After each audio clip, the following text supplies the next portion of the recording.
Chaque matin, dans son appartement près de la plage, Nicole Balz doit résoudre un petit problème. Un petit problème qui tourne parfois au casse-tête. Bikini, string ou slip brésilien? Quel maillot de bain choisir? Voilà la question existentielle à laquelle doit répondre cette jeune mannequin de 26 ans avant de prendre son bain de mer. Le problème, c'est que j'ai plus de 500 maillots de bain. J'aime bien les couleurs claires, je n'aime pas le noir ou les maillots de bain rouges. Celui-ci, c'est moi qui l'ai fait faire. C'est impossible d'en trouver un aussi étroit en magasin. Je les fais rétrécir, ça fait des fesses plus rebondies. C'est mieux. Quand on a de grosses fesses comme moi, les maillots de bain plus larges ne sont pas très jolis. Comme toutes les filles de Rio, Nicole est accro aux maillots. Elle en possède de tous les styles, de toutes les formes et de toutes les couleurs. Après une heure d'essayage, elle s'est finalement décidée pour un petit ensemble jaune. 9 h du matin, direction cette petite plage au sud de Copacabana. Nicole Balz y a ses habitudes. La plage de Pepe, c'est un endroit très connu à Rio. Vous savez, les célébrités préfèrent cette plage plutôt que celle où il y a trop de touristes. Ils aiment rester tranquilles, loin des paparazzis. Ici, il fait beau presque toute l'année. Alors Nicole passe beaucoup de temps à se faire bronzer. Pour elle, la plage, c'est sacré. Quand je n'ai pas de travail, je viens à la plage tous les jours. Ça fait du bien. Ici, il y a une bonne énergie. Je ne quitterai jamais Rio. J'aime trop la plage. C'est pareil pour tous les habitants de Rio. On aime la plage avant tout. La plage, un lieu de détente, mais aussi un lieu de travail pour Nicole Balz. Car cette jeune femme d'1,80 m gagne en partie sa vie en posant pour les magazines de mode. Gabriel, c'est un ami de longue date. C'est un photographe très connu à Rio. Aujourd'hui, on doit faire des photos pour un magazine de maillots de bain. J'adore ça. Les journaux aiment vraiment Nicole, avec ce corps qui ne l'aimerait pas. Grâce à ses photos en maillot, elle s'est bâtie une petite notoriété sur le sable de Rio, qui l'a même propulsée sur les plateaux de télé. Elle y tient le rôle d'une bimbo, toujours en tenue légère. Un rôle sur mesure, décroché grâce à des contacts qu'elle n'a pas eu besoin d'aller chercher bien loin.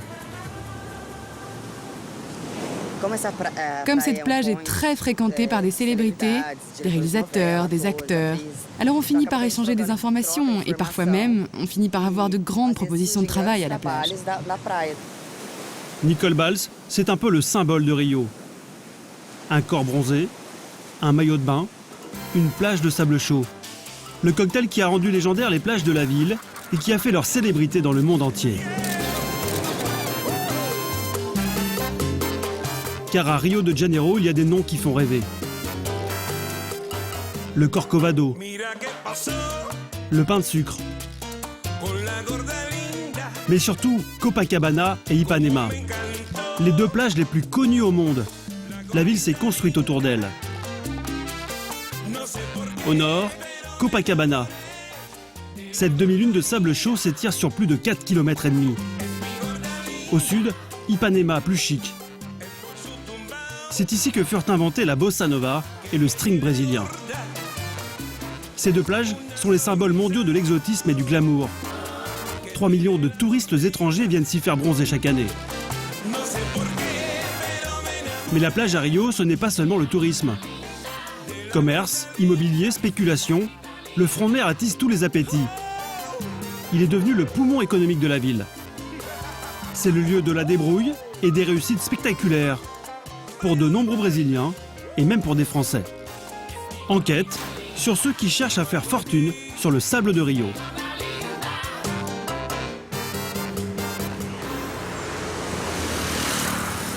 Quand on veut faire des affaires à Rio, le succès ne tient parfois qu'à un fil. C'est ce qu'a bien compris Martha Reis. Cette chef d'entreprise de 39 ans dirige Blumen, une célèbre marque de maillots de bain connue jusqu'en France. En fait, sur ce mannequin, c'est le haut de ce maillot qui lui va bien. C'est joli, hein? C'est très joli. Avec ses créations, Marta fait régulièrement la une des plus grands magazines de mode.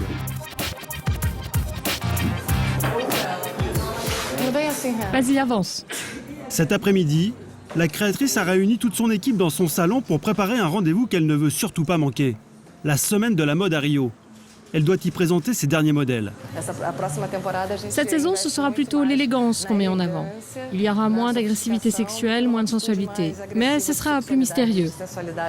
Ce sera plutôt une femme mystérieuse et moins sauvage. Mets-lui le filet pour voir ce que ça donne. Chaque maillot doit être ajusté au millimètre. Dans 8 jours, ces mannequins défileront devant les critiques de mode du monde entier.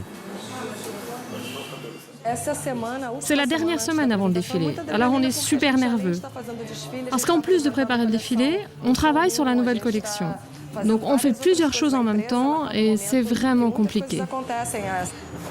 Et si elle est aussi nerveuse, c'est que le prochain défilé revêt pour elle un enjeu particulièrement important. Depuis quelque temps, en effet, le marché du string est plutôt tendu. Il faut dire que le bikini, c'est une institution au Brésil. C'est sur les plages de Rio qu'a été inventé le fameux fil dentaire, baptisé string en France. Un morceau de tissu microscopique qui a forgé la réputation de Rio et provoqué l'explosion du tourisme dans les années 70. Le maillot de bain, c'est donc un enjeu national. Le pays est numéro 1 mondial du secteur avec plus de 290 millions de bikinis produits chaque année. Un marché énorme. 1,5 milliard d'euros et une centaine de fabricants qui se livrent une bataille sans merci. Voilà pourquoi chacun d'entre eux cherche en permanence à prendre une longueur d'avance sur les concurrents. C'est le cas de Marta Reis. Son atelier de confection est situé dans la banlieue de Rio. Une entreprise fondée il y a 38 ans par un jeune provincial du Nord-Est, venu chercher fortune à Rio. Marta y a commencé comme simple stagiaire. Aujourd'hui, elle dirige l'entreprise qui compte plus de 200 salariés. Ce qui a fait la réputation de la marque, ce sont des modèles mythiques, comme ce 2 pièces en jean des années 70. Ce maillot, il a traversé les époques. Ce qui le différencie vraiment des autres, c'est que plus il est usé, plus il est beau. Parce qu'en vieillissant, ça change la couleur du jean. En 30 ans, des centaines de modèles sont sortis de l'atelier. Une belle réussite pour la société. Le souci, c'est que les temps où l'on pouvait faire la saison avec un seul style de maillot sont révolus. Désormais, face à la concurrence, il faut créer sans cesse de nouveaux modèles. Marta a donc eu une idée simple. Mettre au point un système qui lui permette de prendre en permanence ses rivaux de vitesse. Pour cela, elle adapte sa production aux envies de ses clientes, et cela presque en temps réel. Notre marque est très connue pour ses imprimés. On en vend vraiment beaucoup. Alors, il faut qu'il y ait plein d'imprimés différents pour que les gens ne se retrouvent pas à la plage avec le même maillot de bain. Parce qu'il y a une chose que les femmes détestent, c'est de voir une autre femme à la plage qui porte le même maillot de bain. Nous, on les sort, on les vend, on les sort, on les vend. C'est pour ça qu'on se renouvelle sans cesse. Le secret pour se renouveler, fabriquer uniquement des séries limitées, pas plus de 1000 exemplaires de chaque maillot. Pour cela, elle compte sur l'imagination de ses graphistes. Et surtout, sur des machines comme celle-ci. Une sorte d'imprimante à tissu géante qui lui permet d'être très réactive. D'ailleurs, une de ses dernières créations est en train de sortir. C'est ici qu'on fait les imprimés. On fait tout sur place. On les crée, on les dessine, on les colorie et ensuite on les met dans la machine. Au Brésil, on est les seuls créateurs de maillots à avoir leur propre machine. C'est génial. Parce que quand on crée, on peut voir immédiatement ce que cela donne sur le tissu. Et si ça ne va pas, on le change tout de suite. On change la proportion, on change les couleurs. Bref, on fait tout sur place. La machine lui a quand même coûté 300 000 €. Résultat, Marta parvient à fabriquer en peu de temps des maillots originaux. Mais son prix de revient reste élevé, entre 10 et 15 € pièce. Des maillots que l'on retrouve dans les vitrines des boutiques chic d'Ipanema, à 80 € en moyenne, et parfois même plus. Là, il y en a quelques-uns qui sont moins chers. Et là, c'est le haut de gamme. Ils sont plus chers. Comme celui-ci, où il y a des tresses. C'est plus cher parce que cela demande un travail artisanal. Les tarifs restent élevés par rapport au niveau de vie au Brésil. Du coup, Marta voit arriver de nouveaux concurrents sur son marché. Des concurrents qui, eux, ne se battent pas sur les nouveaux modèles, mais attaquent sur les prix. Pour les trouver, il suffit de faire quelques pas sur la plage. Ce sont les vendeurs à la sauvette. Chaque matin, ils descendent des favelas par centaines. C'est le cas de José Carlos. Son magasin à lui se résume à ce parasol, d'où pendent une bonne centaine de bikinis. C'est très lourd. Ça pèse à peu près 20 kilos. Chaque jour, je parcours la plage 3 fois. Ça fait à peu près 18 km. Chaque jour, José Carlos ratisse la plage et inonde le marché avec ses bikinis. Bonjour mademoiselle. Leur prix seulement 15 €. C'est 5 fois moins cher que ceux vendus dans la boutique de Marta. Tu veux l'essayer? Oui, jette juste un coup d'œil. Ça coûte combien? Il y a plusieurs tailles. Ça fait 15 € l'ensemble. Est-ce qu'on peut négocier un petit peu? Ils viennent de Bahia, ils sont en vacances, s'il te plaît. De Salvador? Moi aussi, je viens de là-bas. Ah ouais, toi aussi tu viens de Bahia. Allez d'accord, puisque vous venez de Bahia, je vais vous faire une réduction. Au Brésil, c'est une tradition d'acheter son maillot sur la plage. Pour les touristes étrangers, c'est l'occasion de rapporter un petit souvenir. Du coup, c'est un business très rentable pour José Carlos, même s'il vend ses maillots seulement 15 €, car il les achète moitié prix, 7 €, à son grossiste. Le business des vendeurs à la sauvette est en fait un système très organisé. Comme tous les jours, José Carlos a rendez-vous avec son grossiste pour refaire son stock. Ça se passe à quelques mètres de la plage, sur le bord de la route. Salut Cabessa. Salut José, ça va? Très bien et toi? Et la marchandise? J'ai plein de choses super. T'as ramené les marchandises que je t'avais demandé? Bien sûr. Comment c'était la vente à la plage aujourd'hui? Pas mal. Grâce à Dieu. Donne-moi un maillot de bain avec un anneau. Tiens, le voilà. Ah, il est beau. Donne-moi un fluorescent maintenant. Les femmes deviennent folles quand elles voient ça. Aujourd'hui, José Carlos a choisi 25 modèles.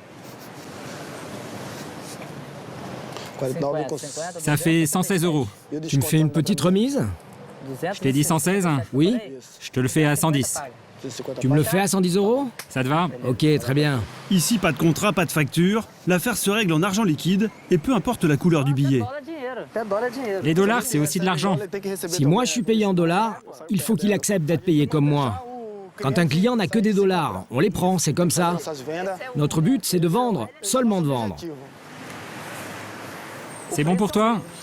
Merci Cabessa, à demain. À demain. Pourquoi les maillots des vendeurs à la sauvette sont-ils si bon marché? Cabessa, le grossiste, a accepté de nous dévoiler ses petits secrets de fabrication. Avec lui, nous quittons le Rio des guides touristiques, direction les quartiers populaires.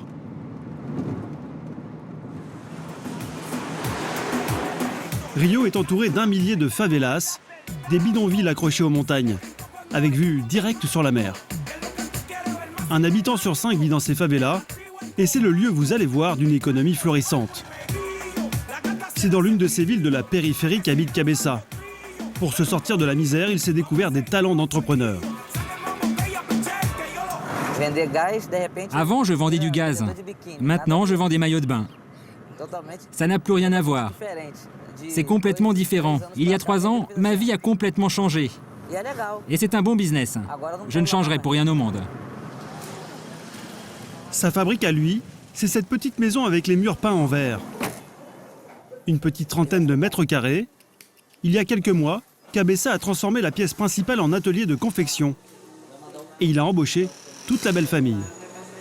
Je me suis associé avec ma belle-mère et on a commencé ce travail. Elle, ça fait presque 30 ans qu'elle coud. Sa belle-mère derrière la machine à coudre. Sa femme Tabata à la gestion des stocks. Et pour les nouveaux modèles, pas de graphiste ni de créateur de mode. Cabessa puise son inspiration directement dans les magazines People et sur les publicités des grandes marques. Ce modèle-ci, on ne l'a pas encore fait. Là, on a fait cette culotte. On peut tout faire. Ce maillot, une pièce, cette culotte. Ça sort dans les boutiques, on l'achète et on le copie. On sort nos modèles en même temps que les grandes marques sortent les leurs. C'est les mêmes. Il manque juste l'étiquette. Grâce au système D et au talent de belle maman, le coût de revient de ces maillots de bain est imbattable. L'arc-en-ciel, c'est celui qui se vend le plus cher à la plage. Il est vendu 5,50 €. C'est cher car il faut beaucoup de temps pour le fabriquer. Chaque ruban est cousu l'un à l'autre artisanalement, tu vois. Son coût de fabrication, c'est un peu moins de 2 €. Moins de 2 € de coût de fabrication pour un maillot revendu 7 €, ça fait 5 € de marge. Et pour les essayages, là encore, les frais sont réduits. Ni podium, ni mannequin. Chez Cabeça, ça se passe dans l'arrière-cour, avec la cousine. Cette culotte, c'est l'une des plus belles. Elle te va vraiment bien. C'est celle que les touristes aiment bien. Moi aussi, je la trouve belle. Elle est vraiment bien. Oui, les touristes l'adorent. Elle est vraiment très confortable. Vous voyez?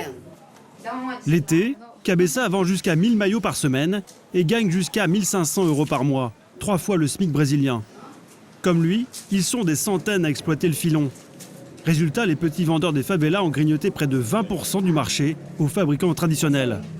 Du coup, ces fabricants traditionnels ont organisé la contre-attaque, en misant sur le haut de gamme, comme Marta Reis. Aujourd'hui, elle joue gros. C'est le début de la semaine de la mode à Rio. Tous ses concurrents sont là, gros industriels ou PME. Il y a aussi les critiques de mode et les médias du monde entier.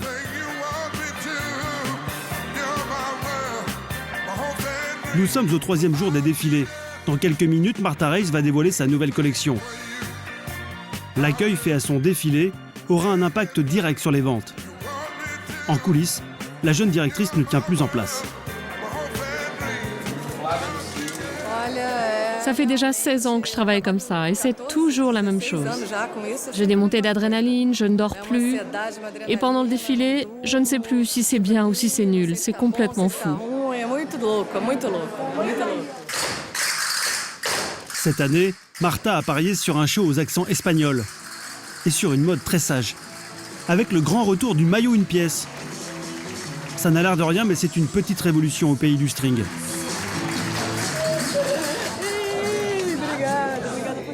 La critique semble avoir apprécié, et pourtant Marta ne va pas pouvoir relâcher la pression, car ses concurrents rattrapent très vite leur retard.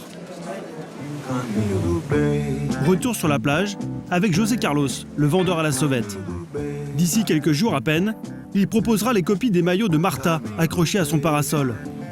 Et à ce petit jeu-là, son business tourne bien. Aujourd'hui, j'en ai vendu pour 260 €. Je suis arrivé à 9 h, là il est 15 h. Ça a été une bonne journée. C'est plus que le salaire minimum. Travailler sur la plage, c'est donc souvent très rentable. Alors, comme José Carlos, ils sont des milliers chaque jour à descendre des favelas pour tenter leur chance sur les 2 bandes de sable qui, en un siècle, ont fait la renommée de la ville. C'est dans les années 1920 que les plages commencent à séduire la bourgeoisie brésilienne en quête de lieux de promenade. Le front de mer se couvre alors de restaurants, de cafés et même d'hôtels, comme le Copacabana Palace construit en 1923. Copacabana et Ipanema vont dès lors rester pendant longtemps le rendez-vous des habitants huppés de Rio, mais tout va changer dans les années 60. Le tourisme de masse amène une foule d'étrangers attirés par l'exotisme sur les plages de la ville. En même temps se développe une vie culturelle intense, notamment musicale, avec l'invention de la bossa nova dans les cafés d'Ipanema. Le mythe des 2 plages de Rio est lancé. Désormais, elles vont attirer de plus en plus de monde. Et bien sûr, tous ceux qui veulent profiter au maximum de cet afflux de touristes dans la ville. Aujourd'hui, voilà à quoi ressemble souvent la plage. Vendeurs de maillots, de glace, de jouets, de paréos, de brochettes, de souvenirs, de chapeaux et de cocktails. Au total, plus de 200 000 vendeurs à la sauvette, venus des favelas, se disputent un marché de 40 millions d'euros par an. Résultat, une plage aux allures de supermarché à ciel ouvert, avec publicité géante et permanente pour faire saliver le touriste consommateur. Certains vendeurs se sont même installés dans les barracas, de petits stands en dur qui proposent des massages, des boissons fraîches, des noix de coco ou des parasols. Résultat, une surenchère de cris qui transforme parfois ce coin de paradis en enfer pour touristes. D'autant plus que la guerre entre petits vendeurs dégénère parfois en bagarre. Alors pour mettre fin à l'anarchie, la mairie de Rio a décidé de réagir. À 10 mètres du sable, une petite cahute bleue. C'est ici qu'est installée la nouvelle police des plages. 200 agents municipaux chargés de remettre un peu d'ordre à Copacabana et Ipanema. Le patron, c'est lui, Carmo, il a 29 ans. Son quartier général est situé juste en face de la mer, mais pour lui, pas question de bronzer. Cet après-midi, Carmo vient d'être appelé pour un conflit. 2 loueurs de chaises et de parasols se disputent quelques mètres carrés de sable. Et sous le soleil de Rio, les esprits s'échauffent vite. Toi là-bas, toi qui mets tes chaises partout, t'as pas le droit. Si le flic était passé plus tôt, il t'aurait vu. Et à chaque fois c'est la même chose, tu te sauves. Mais ça marchera pas à tous les coups. Il faut qu'il vienne plus tôt voir ce que tu fais. Pour Carmo, impossible de savoir qui a tort et qui a raison. Mais une chose va attirer son attention. Ces parasols qui ne correspondent pas aux nouvelles normes imposées par la mairie.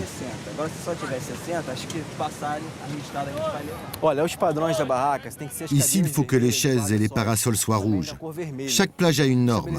Pour Copacabana, c'est chaises rouges et parasols rouges. Ce matériel, on le saisit parce que même s'il est rouge, il y a de la pub dessus. Avant, c'était l'anarchie. Il y avait trop de pollution visuelle. C'était vraiment très mauvais. Pas de chance pour la patronne qui a prévenu les agents. Ces parasols sont aussitôt saisis. Elle aura un avertissement. Et si elle récidive, les agents lui retireront son autorisation de travailler. Car lorsqu'ils attrapent quelqu'un, les policiers ne le lâchent pas. Un peu plus loin, c'est un petit vendeur de cacahuètes qui va en faire les frais. Lâchez le matériel. Lâchez le matériel, on va se parler. S'il vous plaît. Lâchez le matériel. Du calme. Je défais tout et je pars. Je vais vous expliquer. Prenez pas ma boîte. Ce genre de nourriture, ces cacahuètes, c'est tout à fait interdit. D'accord. Les cacahuètes, il faut qu'elles soient emballées. Et lui, il doit avoir un numéro de registre. Ces cacahuètes, il les a faites à la maison. Et on ne sait pas dans quelles conditions. Dans ce genre de situation, la mairie ne donne pas d'autorisation. Le matériel du petit vendeur est confisqué. C'était sans doute son unique richesse. En faisant cela, les policiers espèrent ne plus le revoir. En 6 mois, les hommes de Carmo ont ainsi saisi plus de 20 000 objets et dressé des centaines de procès-verbaux. Depuis leur arrivée, la plage semble être redevenue un peu plus calme. Et pourtant, vous allez le voir, le sable de Rio est toujours un enjeu majeur pour ceux qui veulent faire des affaires. À quelques mètres de là, une autre guerre commerciale fait rage et elle n'a plus rien à voir avec les rivalités de petits vendeurs.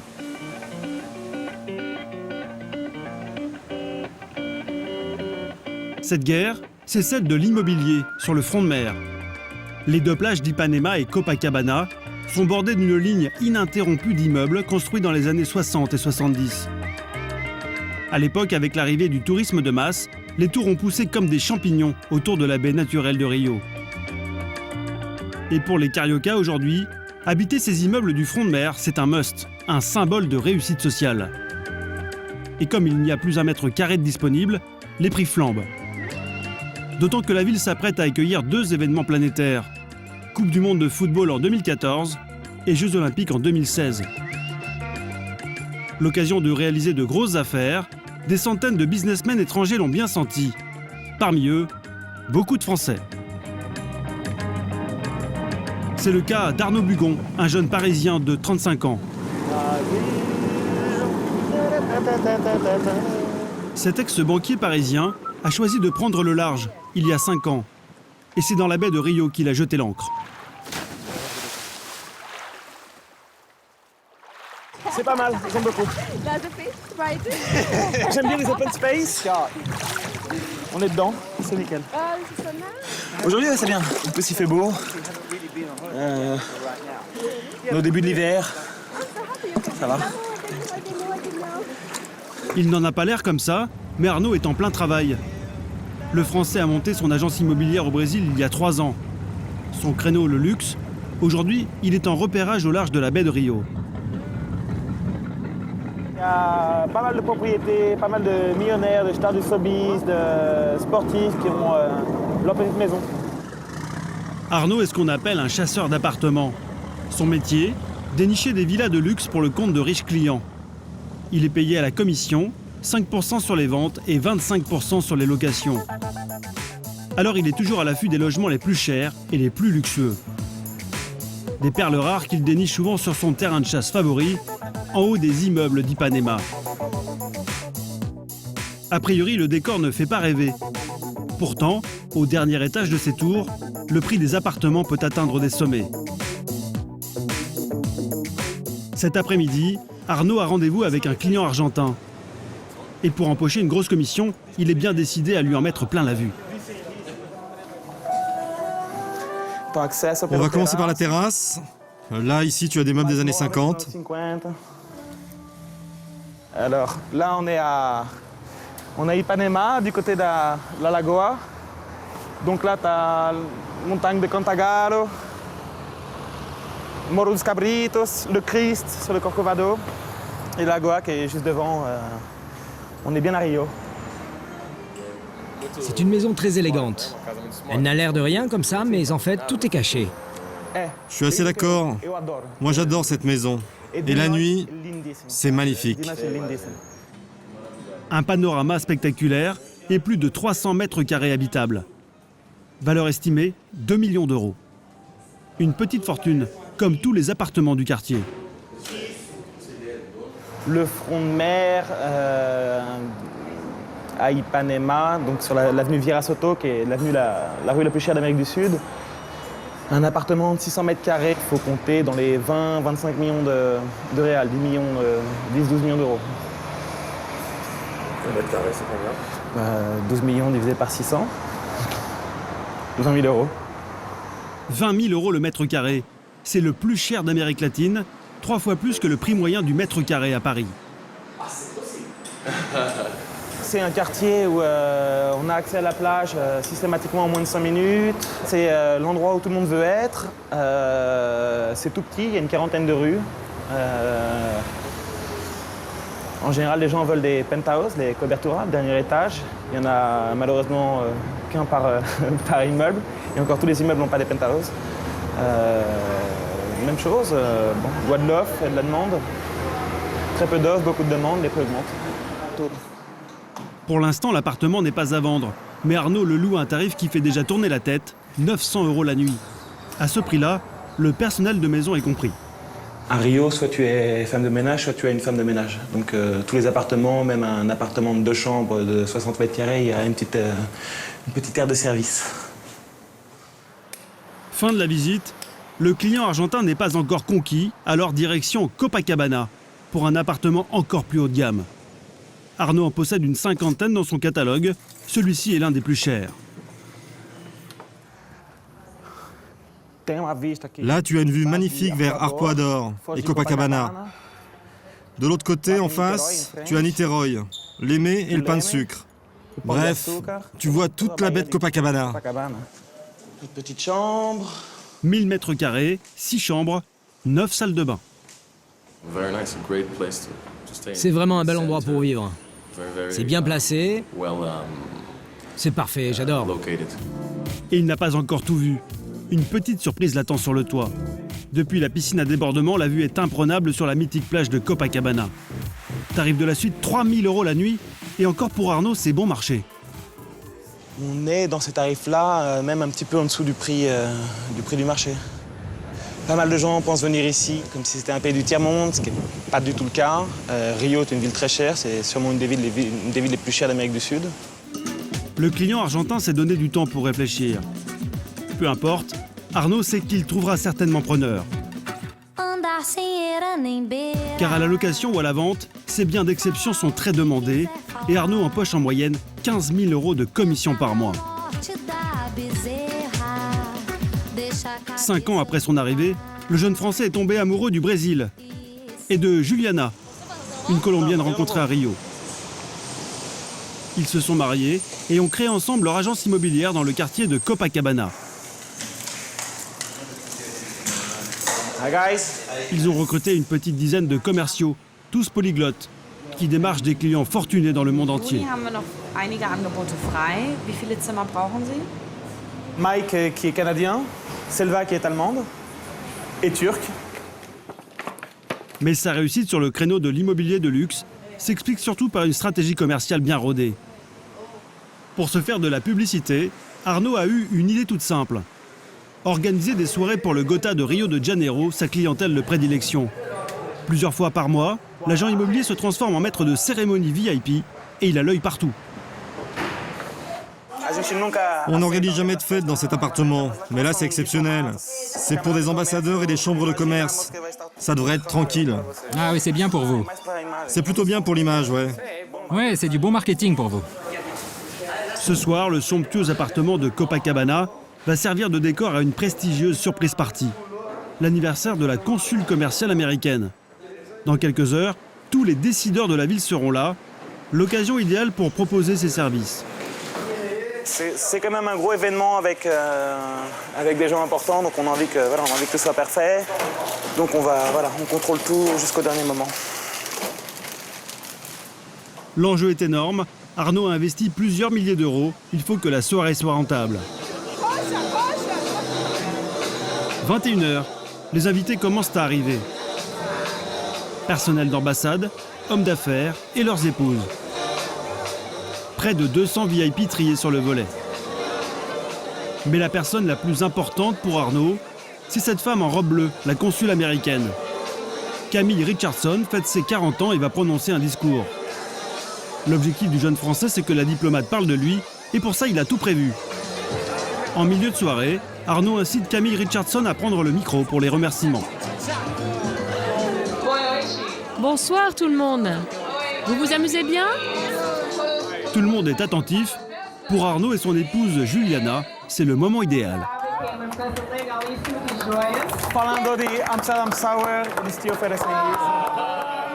Ils m'ont fait un cadeau. Le couple a prévu une surprise pour la consul, un pendentif à 500 €, une petite attention qui va produire son effet. Je voudrais enfin remercier Rio. Où sont Juliana et Arnaud? Là, derrière. Ils se sont cachés. C'est eux qui ont tout organisé. Venez devant, venez. Ils méritent des applaudissements. Rio est une bonne entreprise. Ils ont beaucoup d'appartements comme celui-ci pour faire des soirées. Donc, si vous voulez louer un appartement ou bien organiser un événement, contactez-les. Appelez Juliana et Arnaud, ils sont très sympathiques et vous serez très bien reçus. Un véritable spot de pub en direct. Arnaud n'en espérait pas tant. L'effet est immédiat. L'agent immobilier et son épouse engrangent les nouveaux contacts. Et après 2 heures de relations publiques, ils ont déjà conclu plusieurs affaires. On a déjà récupéré quelques appartements avant. Donc objectif atteint. C'est parfait. C'est super important pour nous. Les gens sont très contents. Ils viennent nous dire « Est-ce que je peux avoir votre carte ?» Parce qu'ils ont adoré la soirée et le service qu'on leur a proposé.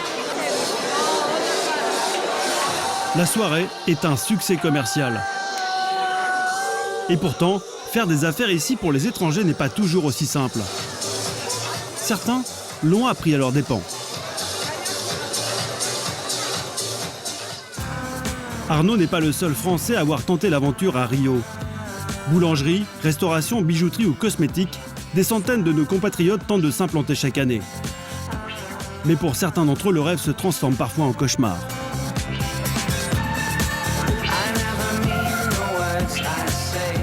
C'est ce qui est arrivé à François Delors. Ce Français de 42 ans a fait fortune dans l'hôtellerie en France dans les années 90. Il a fondé une chaîne d'hôtels qu'il a revendue pour 15 millions d'euros.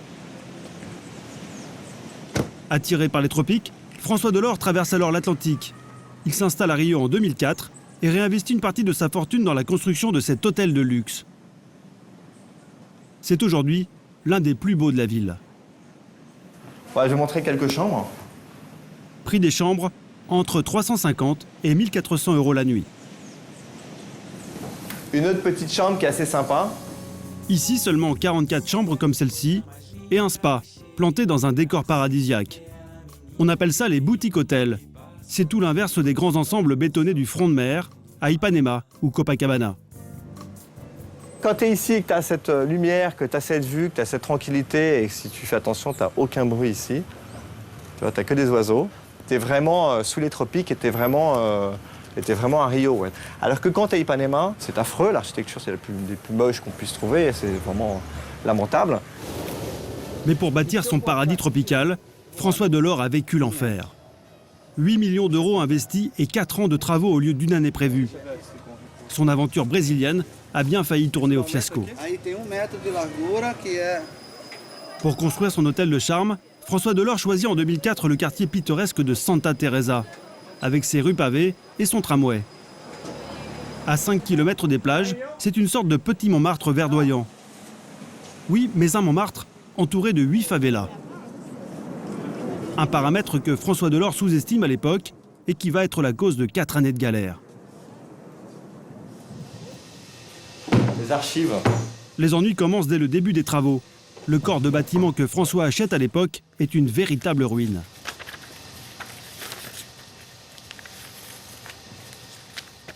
Regarde, tu vois là, tu vois l'étape de pourriture de l'immeuble. Et tu vois aussi que c'était pas une jolie maison en fait. Hein. Et tu vois, il n'y avait pas de toiture, enfin c'était effondré, c'était un taudis en fait. Hein. La toiture était arrachée ici, là on voit des morceaux qui étaient tombés déjà, etc. À sa grande surprise, alors qu'il commence à peine la rénovation, la mairie de Rio décide subitement de classer ce tas de ruines monument historique. En fait, quand on est arrivé à l'hôtel Santa Teresa, pour nous empêcher de pouvoir faire les travaux, ils ont classé l'hôtel. Donc ça, c'est le journal officiel de la mairie, par exemple. Et ils ont annoncé que l'hôtel Santa Teresa avait été classé. Et donc, comme ils le disent, les étrangers ne pourront plus démolir notre patrimoine culturel.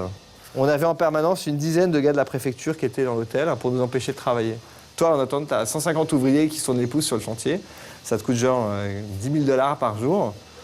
Donc tu préfères accélérer, t'as pas le choix en fait, t'as pas tellement de solutions. Pour débloquer la situation, un responsable de la mairie lui propose alors un petit arrangement. J'ai appelé monsieur qui m'a demandé 50 000 reais, donc 20 000 € en cash. On lui a donné et du coup ils nous ont libéré les travaux jusqu'à la fin. C'est de la pure corruption. Mais ces malheurs ne s'arrêtent pas là. Campagne de dénigrement dans la presse, manifestation devant l'entrée du chantier. Pendant 2 ans, le Français subit l'hostilité des habitants du quartier. Ça n'a pas arrêté. Tu vois, tout ça c'est des articles de presse, les uns derrière les autres. Et il y en a des dizaines. Et tous les jours, des articles disant que je brûlais le patrimoine culturel de la ville, que le peuple était révolté contre ce que je faisais, etc. Moi, c'était l'enfer, en fait. Mais si c'était à faire, je ne le referais pas. Ouais. Moi, j'ai passé des nuits avec des protections rapprochées. J'ai été menacé d'être embarqué par les flics 25 fois. Ça ne m'est pas arrivé. Je touche du bois. Mais j'ai eu peur pour moi. J'ai eu peur pour moi. J'ai eu peur pour ma vie. J'ai eu peur pour mes projets. J'étais dans les financements jusqu'au cou. Je ne pouvais pas partir. Sans ça, je perdais tout. J'ai vraiment eu peur, ouais. J'avais pas de cheveux blancs il y a 4 ans. Ouais. À l'époque, François Delors a déjà investi 4 millions d'euros, impossible de tout plaquer. Le Français va alors tenter un coup de poker. Il décide de négocier directement avec les leaders des favelas. En échange de leur soutien, le Français promet des emplois dans son hôtel. Il s'engage aussi à subventionner plusieurs associations de quartier, comme cette école de football. Emilio, qui a créé cette association, garde les enfants pour pas qu'ils traînent avec le trafic de drogue dans les favelas qui sont à côté. Donc c'est ouvert à tous les enfants qui habitent dans la favela d'à côté. Et ça fait que c'est des ados qui, au lieu de passer leur temps à glandouiller près des postes de drogue et de vente, à gagner de l'argent, à sniffer, etc., ils viennent ici sans qu'ils aient besoin de traîner à la favela, quoi. Par la force des choses, le Français est ainsi devenu un bienfaiteur du quartier.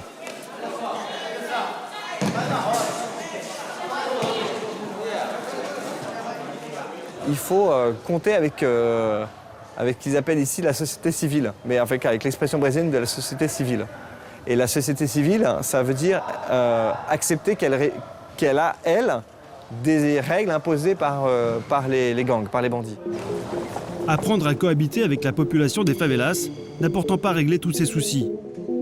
Comme promis, François Delors a embauché les habitants des bidonvilles. Le problème, c'est que bien souvent, le personnel n'est pas assez qualifié pour un hôtel de standing. Le patron français doit toujours garder un œil sur leur travail, comme ici, au poste de sécurité. Mets ce sac ailleurs, cache-le. C'est trop moche ici. Même négligence un peu plus loin, dans le hall d'entrée. Tu peux remettre ce cadre droit ? Regarde. Recule un peu et tu vas voir. À l'ouverture de l'hôtel fin 2008, ils étaient 50 issus des favelas sur 75 employés. Un nombre que François Delors a revu à la baisse face à l'accumulation des problèmes. Au début, on a commencé, on avait les 2 tiers des gens des favelas.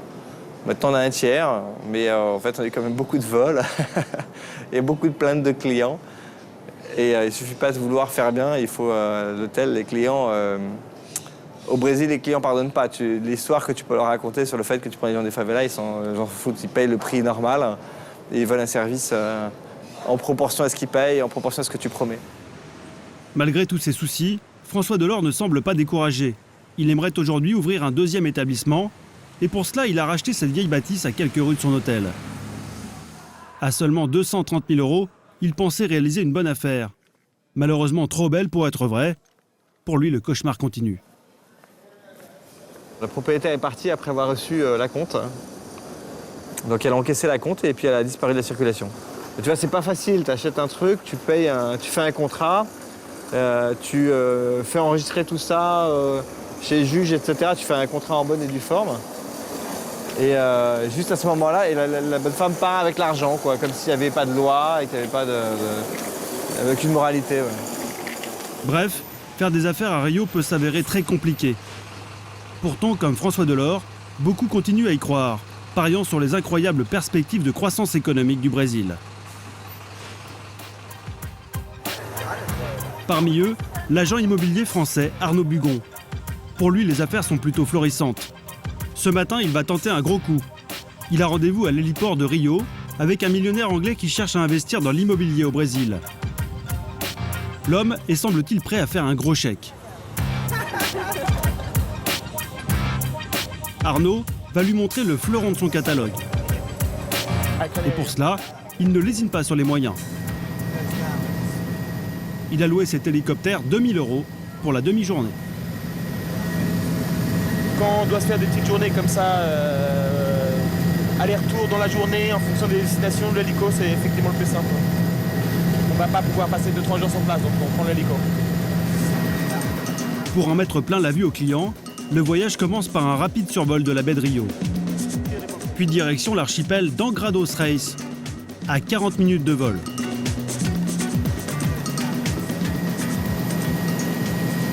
Angra, c'est une destination très bourgeoise. C'est là que les riches cariocas ont leurs propriétés, leurs îles privées, leurs bateaux. Il y a 2000 îles dans la baie. C'est hyper joli, c'est très vert comme on peut le voir par les fenêtres. Pour séduire les grandes fortunes de la planète, l'agent immobilier ne se contente plus des appartements de Copacabana ou Ipanema. Le Français s'est lancé sur le marché des îles privées, comme celle-ci. Elle appartient à une célébrité brésilienne. Il veut pas forcément que ça se sache, comme tout le monde. Pour vivre, vivons cachés, ou en tout cas discrets.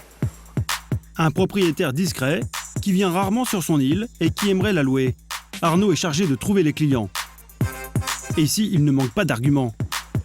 Car cette île, c'est un jardin tropical d'une 30aine d'hectares où sont plantés une dizaine de bungalows à la décoration surprenante. Le côté 70, c'est très rigolo. Regarde ça, c'est hyper drôle, ça fait 70. J'adore le style années 70, j'adore. C'est ce que je préfère, ça fait James Bond. Oui, c'est très James Bond. Juliana, moi je vais jouer le rôle de Sean Connery, et toi tu joueras celui d'Ursula Andress. Même s'il n'est pas agent secret, le millionnaire britannique s'y voit déjà. C'est un paradis qu'on ne peut pas trouver en Europe.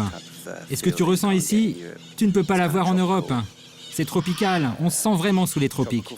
C'est pour ça que le Brésil est parfait. Ah, c'est des plans Robinson. Arnaud compte louer l'ensemble 15 000 € la nuit. Il empocherait alors 6 000 € par nuit de commission.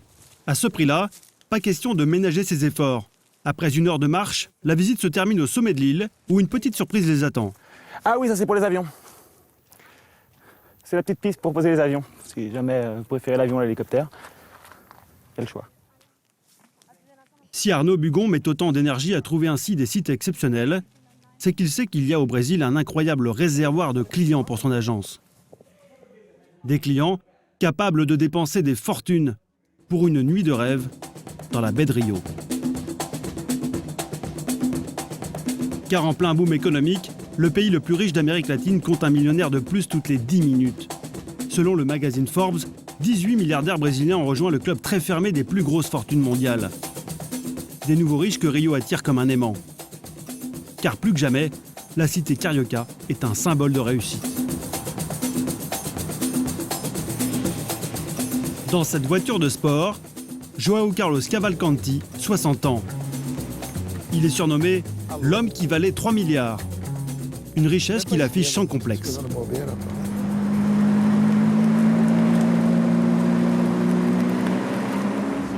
Au Brésil, il n'y a qu'une vingtaine de voitures comme ça qui se vendent chaque année. C'est vraiment un luxe. En un peu plus de 30 ans, João Carlos Cavalcanti s'est bâti un empire sur le marché des minerais et des matières premières.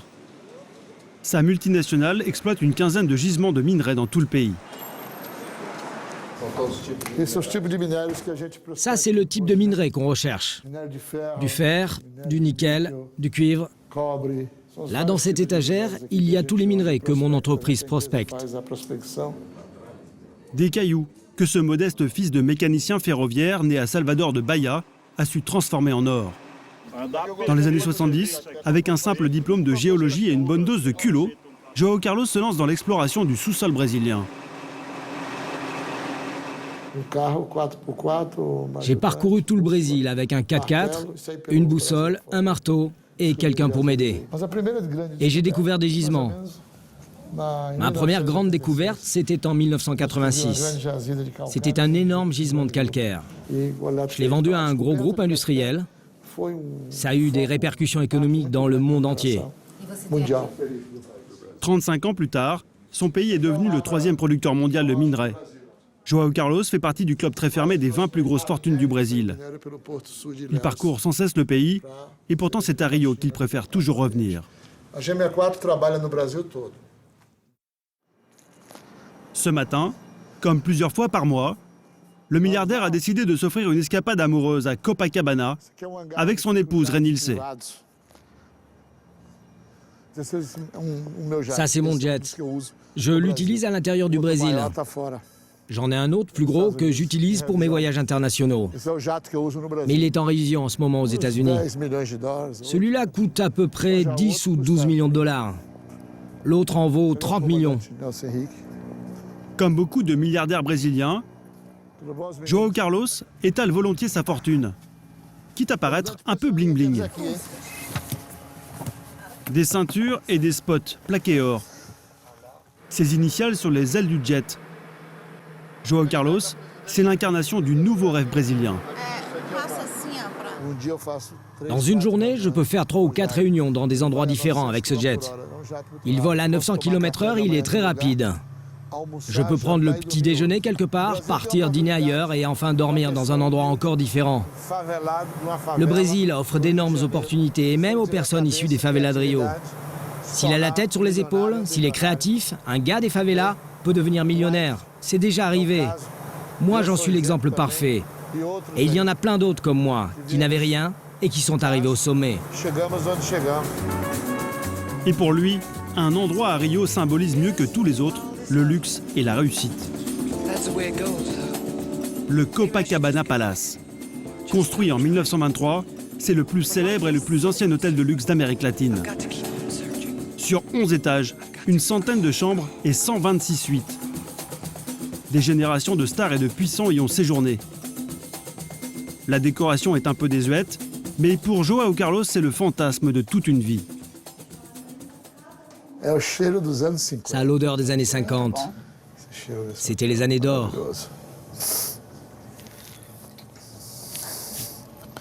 L'odeur de cet hôtel est merveilleuse. Quand j'étais enfant, je regardais les revues sur les stars d'Hollywood qui descendaient au Copacabana. Et maintenant, je suis devenu plus riche que toutes ces stars.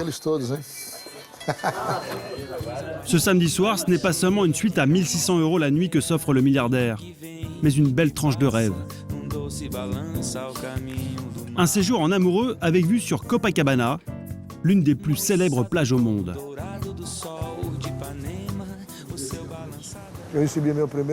Dès que j'ai reçu mon premier salaire comme géologue, je suis venu ici, au Copacabana Palace. C'était mon rêve d'y passer quelques jours. Maintenant, quand je viens à Rio, je vis ici. Cet hôtel a été vendu il y a quelques années pour 25 millions de dollars. Il y a 10 ou 15 ans, je crois. Je regrette de ne pas l'avoir acheté. J'avais les moyens à l'époque. Mais avec tous les travaux qu'il fallait faire, ce n'était pas rentable. Joao Carlos n'a pas voulu débourser 25 millions pour l'hôtel, et pourtant il y a quelque chose qui n'a pas de prix pour lui. Cette vue magnifique sur l'une des plus belles plages du monde. Il n'a de cesse de la contempler chaque fois qu'il vient à Rio.